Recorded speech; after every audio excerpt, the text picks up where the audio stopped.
Welcome to the Healing Grove podcast. I'm Dr. Kristin, an integrative holistic family physician, author of Life After Lyme, and host in this virtual space of learning, healing, and growing. I believe humans are like trees, and our physical limb is only one of many. Health on all limbs of the tree, emotional, conceptual, social, spiritual, is absolutely required for the whole tree that is you to be vibrantly well. I created the Healing Grove podcast as a place to showcase some of the world's best integrative and holistic medicine, to expose you to transformative tools and mindset shifts for all limbs of your tree. I hope you enjoy our conversation in the Healing Grove today as much as I enjoyed having it. Welcome everyone to the Healing Grove podcast, and welcome to Dr. Cathleen King. Hello, thanks for having me. Heck yeah, I'm so grateful that you said yes to this interview because I have been following you for the last several months and just blown away by all that you are offering online and for free on Instagram, and such a helpful construct of how to heal and recover from complex mystery illness. So I can't wait to get into the conversation. So everyone, this is Dr. Cathleen King, also known as Dr. Cat. She's an intuitive mind-body practitioner. She's a mom, and she's the founder and CEO of Primal Trust Academy and Community. She holds a doctorate in physical therapy and has a passion for helping people achieve transformation using a multifaceted approach that includes neuroscience principles, brain-body techniques, and she developed it herself. And that's what Primal Trust is all about. And we'll get into some of the details about that in a minute.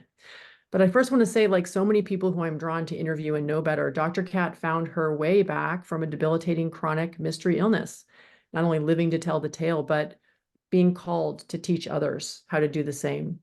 And for over a decade, she struggled with this chronic fatiguing illness. It had its roots in Lyme disease, mold, a dysfunctional microbiome, past trauma, a host of other things, I think. And it left her pretty much bedbound in the dark.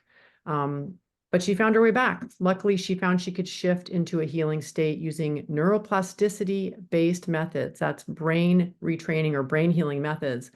And once healed, she combined these methods with her own new intuitive approach to create Primal Trust.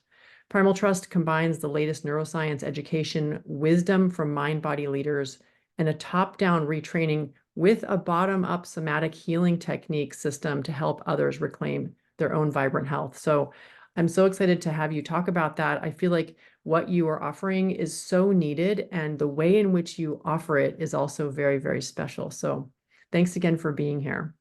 Thank you. I'm excited to have the conversation with you. Cool. So tell us a little bit about your journey. I know in your system, you tend not to talk about symptoms very much. And that's, I think, something unique and important for people to understand too. But I hope you would give us a sense of kind of where you've come and how far you've come. Yeah, absolutely. I know what it's like to feel hopeless, that when you've been to doctor, month after month, and then year after year, and your diagnoses keep piling up. I started getting symptomatic at age 25 after traveling in South America, with the parasite. Started with the parasite, and then eventually, a virus that I felt like I couldn't recover from. And then, getting sensitive to chemicals, sensitive to all sorts of things, and debilitating fatigue, ultimately racking up lots of diagnoses ranging from Lyme disease to mold toxicity to chronic fatigue, gut issues, hormone issues, the whole thing. And I eventually wasn't able to work. I had 2 small kids, and I spent most of my time on bed or on the couch, and mostly homebound, because like literally just going to a grocery store would have been way too much at certain points, and taking a shower would lay me out for days. And I tried to go to lots of practitioners, both integrative, Western, energetic, shamanic, did the whole thing.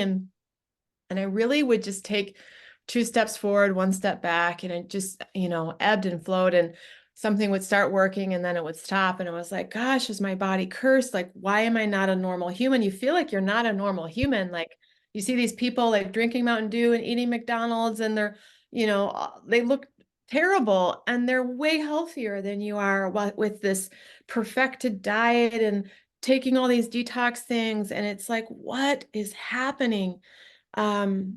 And that is a horrible place to be in when you literally feel like your human body has betrayed you and the smartest doctors in the world are not able to help you. At least that was how it was feeling for me. And eventually, really at a rock bottom time where I was like, this isn't working. Like I've spent every cent we had. We were broke. We were living off church welfare. My marriage was a disaster. My kids were afraid of me because I was really sick. And it was a terrible feeling.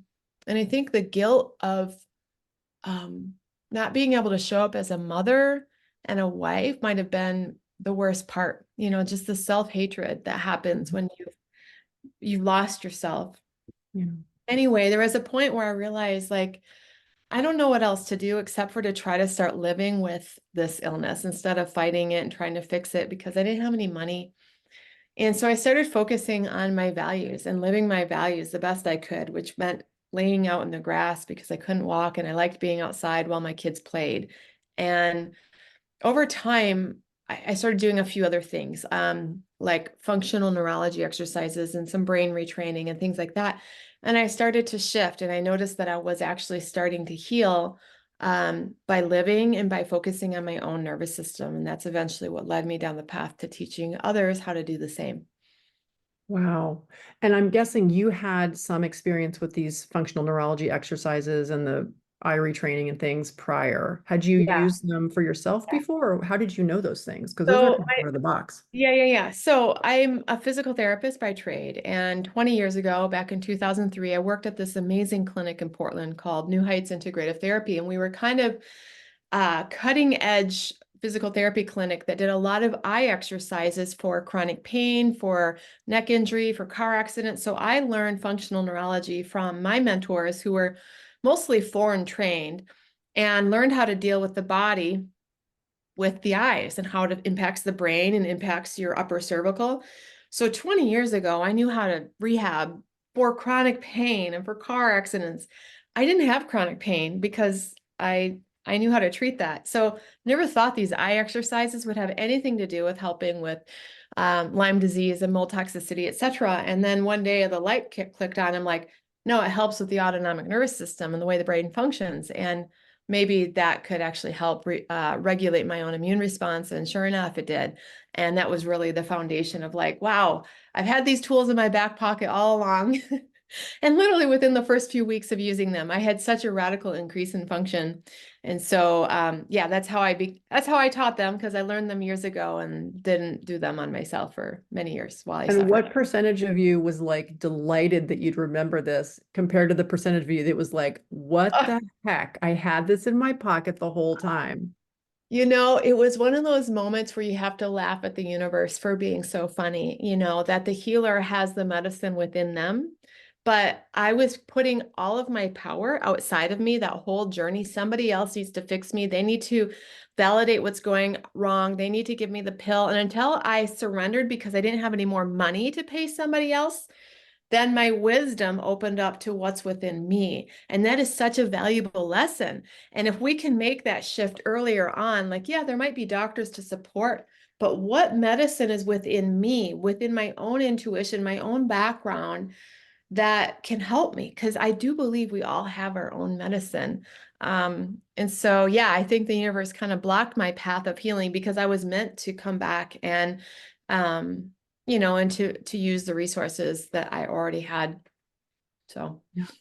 Tell me yeah. talk a little bit more about intuition because your program, and I've been taking your program for the last couple of months. Thank you for that, by the way. It's been illuminating and just solidifies how much I think it's perfect for everybody I know. But one of the things I've been really impressed with is just the amount of science and kind of, brain-based education that you're delivering. Yet there's so much more there, and it's done so gently and in such a kind of a gentle, caressing kind of guided way that I think is appropriate for people who have been traumatized either by life or by their illness or whatever. So tell me about the interplay between all of that science and all of that education that you're sharing and bringing and your intuitive knowing around it. Well, I know that sometimes when you speak to somebody about their intuition and getting in touch with the energy, etc. For some people, they grab onto that and they're like, yeah, I want to learn that way. But for others, their rational mind is like, no, you don't understand. I have a real diagnosis. I have Lyme disease. I have actual pathogens. Those people need the science. And so I knew that I needed to hit both angles. But the truth is that when we can appease our rational mind with the science behind self-healing or the science behind nervous system rebalancing, it's almost like when the mind gets appeased with the science to support it, it relaxes. And then we're able to get in touch with a deeper form of our own medicine, which is our intuition, our gut instinct. But the irony is that we often can't get in touch with our intuition when we are in a chronic stress response. Our limbic system, our emotional center of our brain, feels like intuition because you're getting lots of hits of things to protect from and things to avoid. It's not intuition, you guys. It's ancient brainstem programming to keep you safe, but it feels like intuition because it's coming from within. Intuition is something that it comes from our gut instinct. And it's something that a part of our brain called our insula picks up on. And that part of our brain comes online in a healthy way when our prefrontal cortex is engaged. In other words, we're feeling safe and aware. And we're also able to feel the feelings in our body, to be in touch with our needs, our when we need to use the bathroom, when we need to eat. And when we have been so sick and so stressed, we can get out of touch with those needs because we start focusing on our symptoms and what's wrong. And so intuition is a big part of the healing process, but it requires calming down the nervous system, calming down the limbic system, engaging a little bit more of our prefrontal brain, our active conscious awareness, and getting in touch with our sensory needs in our body. And that helps that intuition pathway to come back online. I don't know if that answered your question. I just feel like I talked about 5 things in one, but It did. So it generated 5 more questions. But my next question is, do you have a simple way to help people discern for themselves where that knowing is coming from? yeah. I tend to think of it as, is it fear or awareness? Like, are you feeling a sense of fear in your body or fear in your thoughts? Are you catastrophizing? But do you have other tricks and tips for helping people kind of Yeah. make that assessment for themselves? Yeah. If it feels like grasping, like, oh my gosh, I have to do this or else, not intuition. If it feels like protection, like I have to get away from this or else, I usually think that's not intuition. Intuition, it is, I mean, scriptures will call it a still small voice. It's peace filled, even if it's a behavior to help you navigate a scary situation, there's like this peace that Mm. comes along with it. And to me, that's the litmus test. Also, I think intuition happens when you're able to entertain multiple options or multiple polarities at once, like things that you want, things that you resist, things, you're able to sort of see different sides of the situation without having that clinging that I'm talking about. The intuition is not a clinging energy. It's just, this is in my highest good for me right now. And it's an aligned action. It feels like, oh yeah, this makes sense, but it doesn't have this crazy charge to it, if that makes sense. Yeah, yeah, totally.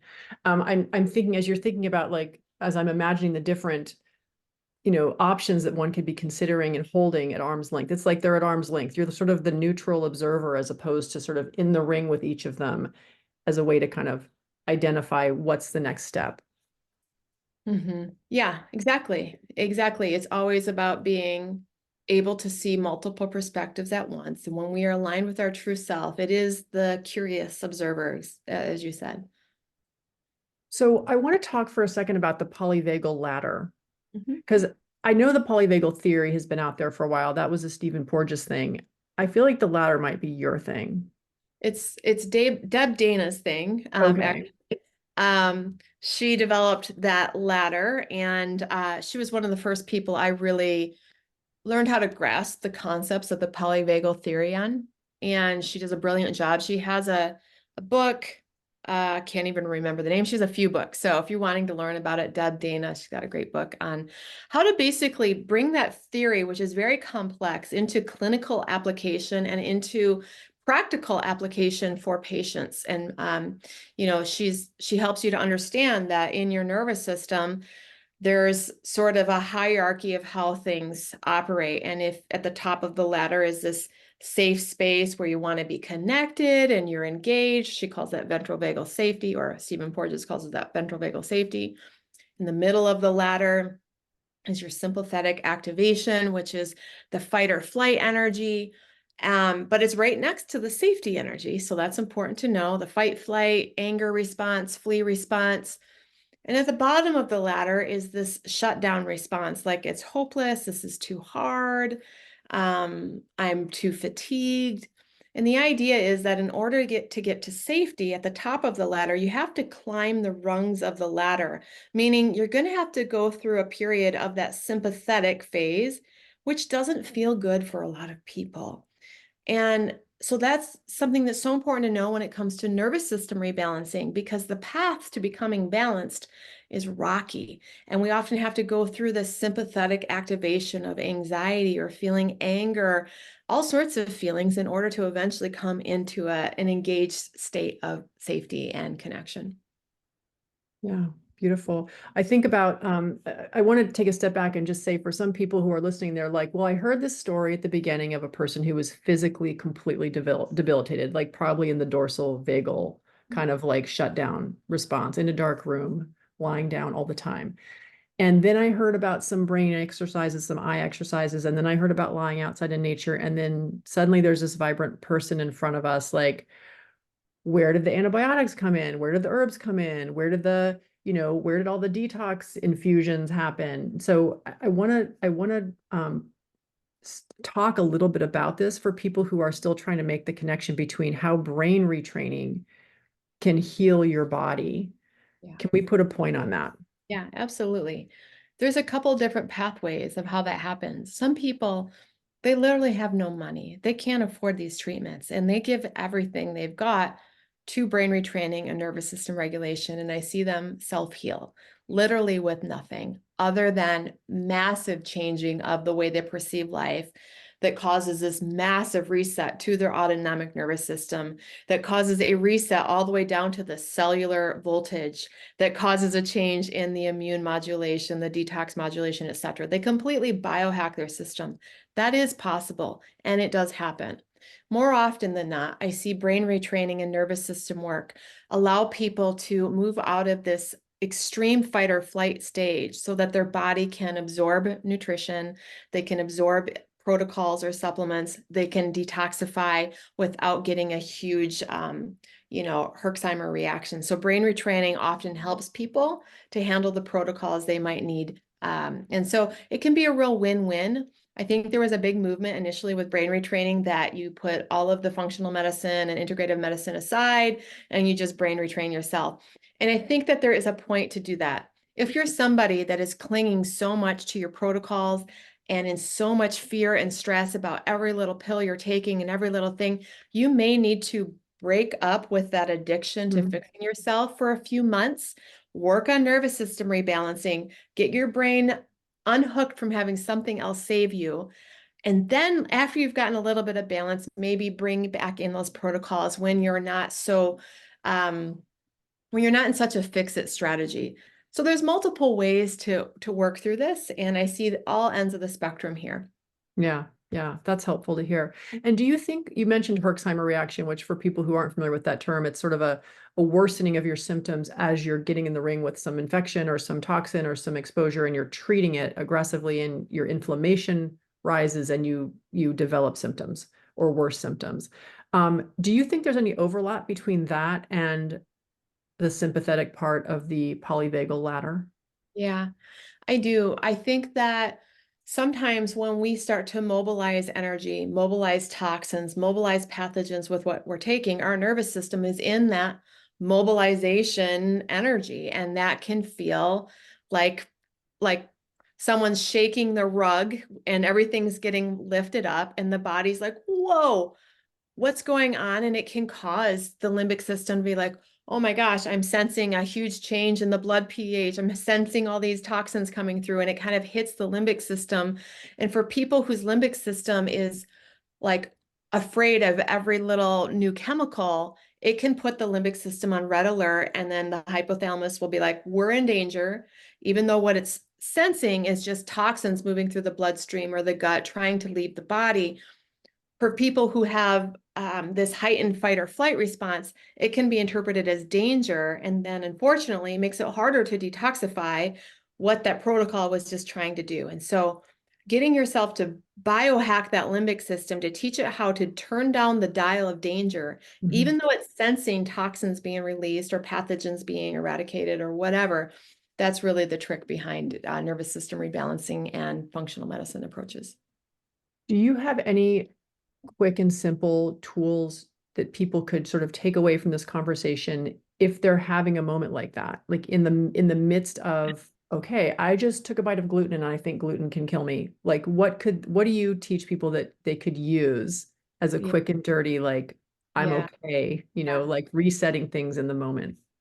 Well, you first all have to make a choice that you're wanting to perceive the gluten or the chemical as okay. Because if you don't want to perceive that thing as okay, you can do all the things you want, and you've decided that you want to stay in resistance to that thing. So first of all, just notice like, oh, I want to be able to tolerate that. But if you're unwilling to send a message to the body that this toxin, this chemical, this food, that you can handle it in this small amount, it's you're not going to make progress. So a lot of people are afraid to let go of their labels of gluten is a killer for me, or mold is a killer for me, or I'm sensitive, instead of saying, you know what, my body can learn how to handle at least small, or if not normal amounts of this. Like these things might not be ideal for the human body, but my body, I want to teach it that it can handle it, just like it can handle,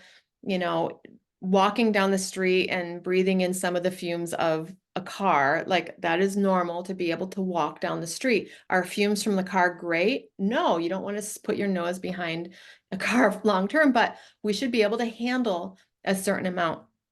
So that conscious decision to say, even though this is not an ideal substance in large quantities, I choose to teach my body a different association. And then the next thing would be, if you have just eaten that thing or had that exposure, the the brain and the immune system is if in the past you've had stress responses or activation response, it's already going to have those things tagged as danger. So you're going to need to bring in a perspective of safety. So we often recommend that you find something around you that you love, that you enjoy, that you can appreciate, and you notice it, you appreciate it, or maybe you visualize something that you appreciate. You basically try to put your brain into a different space.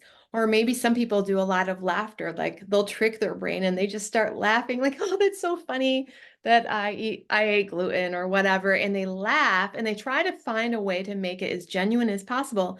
And the brain is like, oh, I guess this isn't a threat. And over time, it will disentangle that threat response from that substance. But it does come, it comes down to choice. And the biggest thing I see is that people will sign up to do brain retraining, but they don't want to lose their perspective and their story, that these things are going to hurt me, because they've been told they were hurting them. So, it's tricky. And it's like, yes, they're not ideal, but in certain quantities, your body can learn how to handle them when the nervous system is in balance. I think one of the words I heard you use around this was your allegiance. Yeah. The allegiance you have, like, are you willing to relinquish the allegiance you have to the belief that this will hurt you? Yeah. That is the most important word in all of my program, I would say. Oh, What you have. I'm glad I didn't miss that one. It was powerful to hear it because it invokes the choice aspect of it so heavily. And it also, when you think about yourself as having allegiance to a thought that could be hurting you or keeping you from being free and healthy and vibrantly well, like, of course you don't want to have allegiance to that thought. Of course you want to have allegiance to that practice, which in this case is a thought, right? So I found that really effective. Yeah, it's true, because our limbic system listens to the loudest, most certain voice. And when our allegiance, which is both our belief and our emotional thought about something, is afraid of something, the limbic system will respond to that. Yeah. It's powerful. All the cells are listening Yes, they are. all the time, and all the Unfortunately. mitochondria, which are kind of their own little critters too. They're all listening too. And so It's are our amazing. children. Our children are cells in our head. We gotta be. Exactly, exactly. Well, I mean, there's something both very empowering about knowing you're calling the shots, but also very scary. Yes, we are conscious co-creators and sometimes unconscious co-creators of our life. And that's a big part of, the teaching is to take responsibility for what you are experiencing and how you're responding to what you're experiencing. We can't Yeah. always change what's happening to us, but it is that response. Yeah. And I think that's sort of the foundational assumption of all the sort of limbic retraining programs out there that we have to choose and that we have to take responsibility. I feel there are some things that set Primal Trust apart, but I would love to hear you talk about what you feel makes your program different or unique. Thank you. Well, I had a vision when I first created it that I wanted to bring all of the tools, the techniques, the practices that I wish I had had. So one thing that makes this unique is that it's it's a multifactorial program, meaning it's not just brain retraining. We have over 40 tools in our level 1 program, and we have dozen more in our level 2 program. So you're getting nervous system tools from lots of different angles, from the brain down, from the somatic system up, from the vagus nerve, trauma work, movement, inquiry. We do lots of different things. And I think that, a one size fits all tool with this kind of population is nuts. Like you need multiple tools because not everybody's going to want to do brain retraining, to be frank. And I think it's important to give them options. The other thing that I think makes this unique is our community.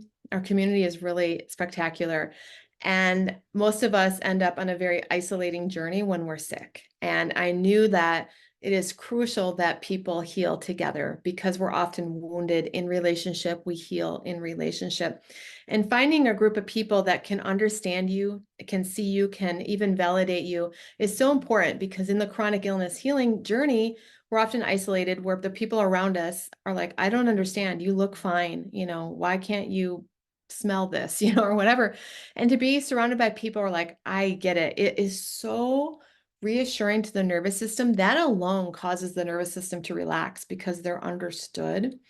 And, we put people together in small groups to practice together, which I think is pretty special. And none of this is any extra charge. It's all just part of this membership fee where you get access to everything so that it's affordable to take this journey together because healing is not about taking a course. It is a journey and it's a factorial journey. There's many processes that are needed. And so Primal Trust is also unique in that we outline the stages of the journey. There's different stages. You don't go right into trauma healing. That would be irresponsible before you've gotten your nervous system tools online, for example. Yeah, and I think that is reassuring to people who have been in groups of people who are similarly ill before and become triggered by that, or there's so much dysregulation there that it's hard to find your own regulation, when others are in fear. That was certainly the case for me. I couldn't go to like any of the Lyme support groups or any of the things because it just felt, and even the Facebook groups, because there was so much fear, and I was trying to get out of fear myself. I found it to be difficult. So I think it's worth mentioning that to people who are considering your program, but maybe afraid of what happens in the groups, that there's pretty clear boundaries in the groups around what is not to be talked about. And maybe you could say some more about that so people have a sense of it. We're trying to move from an illness identity back into a true identity. And sometimes we can reinforce that illness identity by retelling our stories over and over, by talking about our symptoms over and over. And so we're really careful in these groups to help each other discover who each other are from a sense of who they truly are, not what their diagnosis is and not what their symptoms are that day. And that helps to remind each other like, oh yeah, I forgot who I was. And I can actually relate to somebody not just about my illness, but about the things I care about. So I find that that's, a really important boundary to have. And so we do have boundaries around talking about our symptoms too much and telling our stories too much and creating a safe space for each other. The other thing that is important to know is that we all have something called mirror neurons. And when somebody is in front of you talking about your symptoms, especially if you're chronically ill and you're highly sensitive, there's a higher likelihood that your body will literally produce those symptoms or scare you into thinking you have that diagnosis. And that's just a common trait with somebody who's been through a lot of chronic illness and trauma, is that we tend to mirror those around us. So we want to mirror the healthiest habits we can, rather than sharing all of our terrible things that are happening and then having all the energy be picked up on the other people in the group. Yeah. Yeah, it's really wise.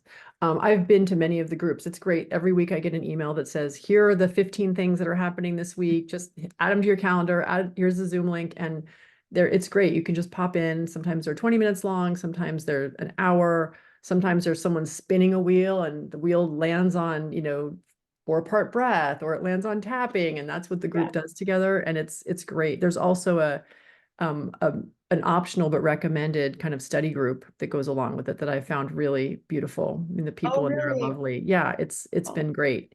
And we've worked through the initial issues and glitches of like people talking about symptoms and people learning how to give feedback and people getting triggered and then working through it. And now we're in a very smooth sailing space where everyone's, kind of gotten a sense of the group norms, but it's a very productive and helpful piece of Primal Trust. I mean, like I said, I love it. I think everyone should do it. I mean, in your mind, is there anyone who doesn't need couldn't benefit from some more neural regulation? you are unplugged from your phone and you're spending, a couple hours in nature every day. You might not need this. Anybody else? We probably do. And if you're out there and that's you, I kind of want to know about you. Yeah, Like, teach exactly. us your ways. Yeah, Yeah. absolutely. I mean, So I yeah. feel like I'm always learning. I mean, for example, Primal Trust came into my space about 3 months ago, and I just have loved learning more about it. I feel like I learned so much from the people in there and so much from you. What do you feel like you're learning that's new and exciting in the frontiers of neuroplasticity and brain retraining? Yeah. One of the things that I went through recently is I went through a neck injury. And so I had to do my own rehab a little bit. And I was thinking, like, why did this happen? Because I teach nervous system regulation. And I realized that, even running this business, like my energy, I got out of balance. I got out of balance in my life with running too much working, not enough play. And I had all this internal energy push pull. And part of the way that I rehabbed myself was a lot of like energetic alignment, like literally feeling myself as an energy being and watching those ions flow down through my body and back. And I feel like I've seen a lot out there recently with a lot more energetic medicine, the biofield, even from like an integrative medicine approach, neurotherapy, which is all about helping like the sodium ion channels come back into communication. So like taking care of my energy body and noticing like, wow, I'm feeling really ungrounded. I've been on the computer all day. Um, and I do talk about these things, but I do think that we are going to be getting more and more sense of our energy body as the consciousness keeps shifting. I know that's been the case for me. And I think because of that, we're going to have more and more responsibility for our energetic hygiene, for how our biofield is operating on an energetic, electric, magnetic level. So I'm really curious about that and about that science and that research and things that we can do. Like I've incorporated a lot of Qigong into my day just to help with my biofield because I am on the computer all day and I am dealing with energies all over the world. So not just my emotional state, not just my thoughts, but taking time to feel into the flow of energy through my body. And I can start to feel it. I can feel the difference before and after practices. I can feel what it feels like when I'm like fragmented. So I think that that's going to be a future piece for me for sure. I love it. Well, I'm sure it's going to trickle down into what you're teaching the Yeah. world through Primal Trust. So thank you in advance. Um, I want to hear a little bit more about you talked about balance in your work and life, and it sort of reminded me that you were so sick, you're well now. And I don't know about you, but when I was sick, there was a tension in me about wanting to like share this, share what I was learning. And I wonder how you now, because you're obviously doing that now. You've obviously moved into that space of now you're basically delivering the gift that was your illness, right? For you to the world. I'm wondering whether that was ever a difficult tension or a difficult decision, or you had to navigate that in some way, and how you did navigate it. Yeah, absolutely. Because sometimes I wondered, like, if I share my journey, is someone going to think, oh, that's exactly what I need to do? And it might not be what they need to do. So Mm. sometimes it's like our journey is so personal, and I don't want somebody to miss out on their own intuition by relying solely on what I say. And one of the ways that I feel like I've remedied that in Primal Trust, I try to have as many teachers as possible teaching from their Mhm. perspective, because I don't want my words to become like scripture, and that can happen with people leading platforms. Mhm. I have my own opinion, my own perspectives, and I don't want that to become the gold standard. I want the principles behind what I'm teaching maybe to be something to consider, but for everybody to listen, to make these principles their own way. And so for me, having multiple voices beside me sharing their perspectives, I feel like has been an antidote to that concern of sharing. Of course, there's also the criticisms and people who think you're crazy, and you're going to be criticized when you share how you've healed, and it can offend people. But I got through that stage. It's just a natural stage. You will get, you start sharing, you're going to be criticized. It's just going to happen. And you just need to stay true to what the purpose is of why you're sharing. You're not doing it to shame anybody, or, a lot of people felt like I was victim shaming them by having them take responsibility. And it made me pause, like, am I doing that? Like, no, that's actually my belief system of what worked for me. And that's all I'm sharing. So know that criticisms will likely happen as you start to share your journey. That's helpful. And I think the other caveat is people who are, a lot of people who tend to get very ill in these mystery ways are sort of overgivers and caretakers and people who put others first kind of chronically. And I also try to encourage people to really take a step back from that when they're sick and just be like, this is your time to heal. You may decide on the other side of this that you want to go heal the world or share everything you know and write a blog or do the thing, whatever you're saying you want to do, but you might not, and that's okay too, right? Like some people aren't gonna, they're gonna put it behind them and they're gonna go live their amazing lives, and that's perfectly, that's the goal, right? Yeah, absolutely. And I think you're right about that. I do see a stage where when people start to heal, they can overgive and start getting so excited that they want to share, and it slips them back down. They get burnt out. So really be mindful. That is a really common stage that people can't break through, of sort of maintaining their own energetic boundaries while they're feeling better versus like, oh my gosh, I need to like serve the world now because I have 2% more energy.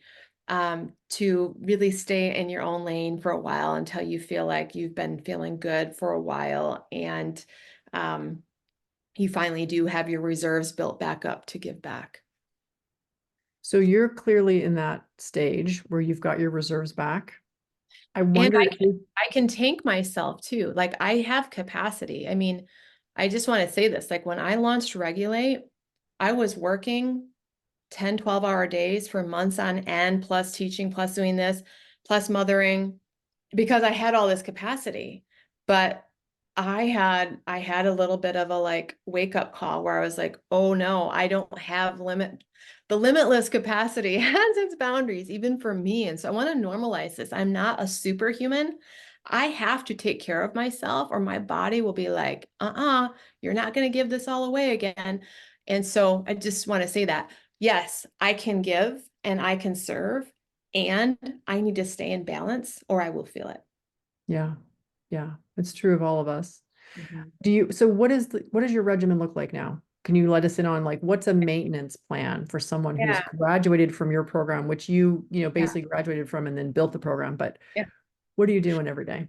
So the challenge with that question is that I'm a creative, which means I'm not, I like to change things up, but in general, my morning time is sacred. I like to have at least a couple hours in the morning to do the things that I love, something meditative and mindful. And that can shift between sometimes I'm doing my own stuff, sometimes I'm doing Dr. Joe's stuff, sometimes I'm doing all sorts of things, but something to get in touch with my mind, my spirit, my awareness.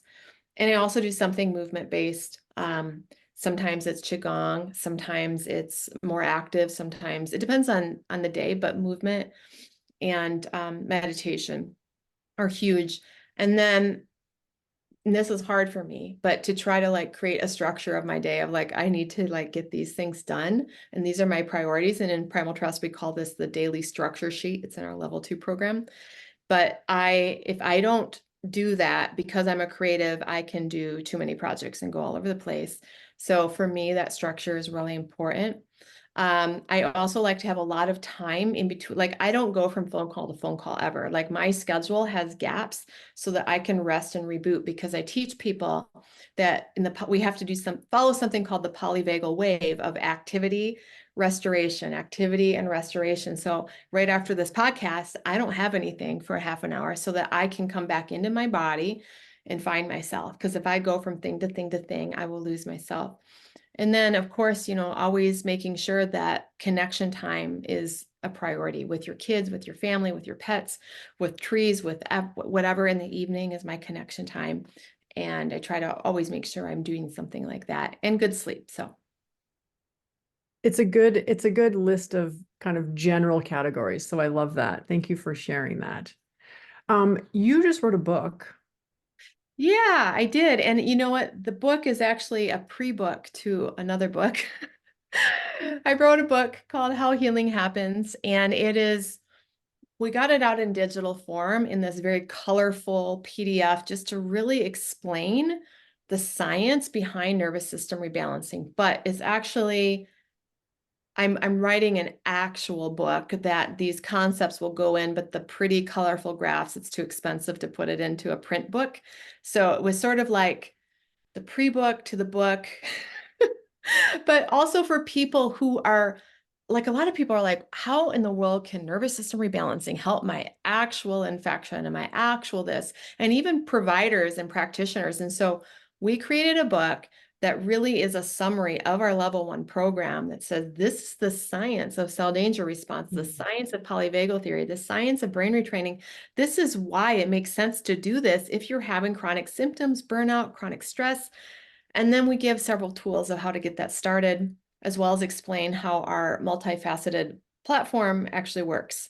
So yes, How Healing Happens is the book, pre-book to another book, but yes, it's out. And last I checked, it was free. It's Correct? free. Yeah, Yeah. So absolutely. We want everybody to know about this because, like I said, the rational mind needs to buy into why you would ever do breath practices to heal from Lyme disease or whatever. Like it doesn't make sense for a lot of people. So it's free, and it's really to help spread awareness of the importance of nervous system rebalancing, not just for chronic illness, but because the collective needs those tools. yeah, well, thank you for putting that out there into the collective, because I have been passing it around like candy on Halloween, because Oh, it's yeah, it's the right time. I mean, people are ready. People are ready to yeah, just get her done and get yeah, well. yeah. It's time. Yeah. So before we end, I want to know if there's anything we haven't touched on that you feel would be really important for people who are struggling with their physical symptoms, their emotional symptoms, their day-to-day life. They're living with a lot of pain and suffering and contemplating next steps. What would be your final message for those people? The end of the day, I think it's really important to look at your body as this whole ecosystem of, is this body in a state of safety or threat? And you might be doing protocols and all the diets and all the things, but if at the end of the day, you really feel like you are in threat all day long, despite doing things that are there to help you, the body can only do so much without the autonomic nervous system coming into a state of ease, because all the way down in a cellular level, those cells are getting the signal of, do I hunker down and protect, or do I thrive and detoxify? And for me, I was somebody that at some point was taking like 60 to 100 pills a day, and they weren't doing anything because my cells were locked up in protection. Maybe they were doing something, but they were definitely clogging up my liver and other things because I wasn't detoxifying. And so you need to take this bird's eye view of your situation, because sometimes we can get so stuck with the foods, the diets, the protocols, etc., and be like, what do I need to do to shift out of what we call cell danger response? Or what do I need to do to shift more of my day into a state of safety, joy, and ease, even with these symptoms? Not after the symptoms go away, but now while they are there. And that is going to feel very difficult for many of you because you're uncomfortable and you want to be living and you're trapped at home or in your bed. I know what that's like. I had to be creative, and I found a way for me that helped me to feel safer and happier even with my symptoms. And that was for me, I would lay outside and look for four-leaf clovers in the grass with my kids because I couldn't stand up, I couldn't do anything, but I loved looking for four-leaf clovers. So I spent a lot of my day doing something I loved despite my symptoms. And that caused ease to flow throughout my body. And with that ease, I started to detoxify. So ultimately, all of these tools, everything is to help you connect back into you, back into restoring a sense of safety, ease, and joy. Thank you so much, Kathleen. That was beautiful. Thank you. These were wonderful questions. And I know navigating this is so complex and it's so hard. And but there is a way through. Thousands and thousands of people are healing from all sorts of things. Like I'm seeing people heal from things I didn't even know was possible. And I feel like, the practitioners are really starting to get really good with their algorithms of protocols too. Like it's a way different time than it was 10 years ago when I was super sick. There's just so much better help. Practitioners are so much more educated. And I think that when patients can take their responsibility of self-regulating the nervous system and allow the practitioner to do their job of sort of managing the protocols, that can be a real win-win. Because you're working on regulation from the inside out with your nervous system training. They're working on your regulation by bringing in protocols and things to help the body. And so, having somebody that you're working with that you trust, and that knows that is nervous system informed, I think, and understands this can be a real win-win for the situation. Yeah, perfect. Well, we'll end there with hope and with the possibility of healing. Yeah. Thanks again for being here. This has been wonderful. Thank you, Kristin. I hope you enjoyed this episode of the Healing Grove podcast. If you liked it, please be sure to like and subscribe. And if you want to deepen your experience further, consider grabbing a copy of the Healing Grove Playbook.